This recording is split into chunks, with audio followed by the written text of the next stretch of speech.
Naktal, ingat ka palagi kung saan ka man pupunta. I love you always. Ingat palagi. Salamat sa pagtulong sa amin. Yeah.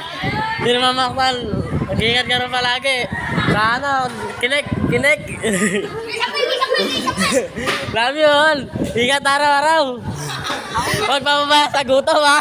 Mamaktal, ingat araw-araw. Huwag pamabaya sa gutom. Mahal na mahal ka namin. Love you. Wala. Oh, next. Next. Pare ka na.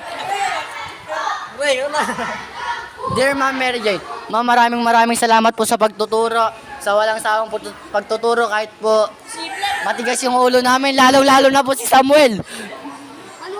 Sana Ma'am, sa next na tuturuan mga estudyante, walang kasing ugali ng tulad ng kay Samuel. Hi Ma'am Mary Jane, thank you po sa lahat ng itinuro niyo sa amin. Thank you po sa lahat ng oras na ginawa niyo pa.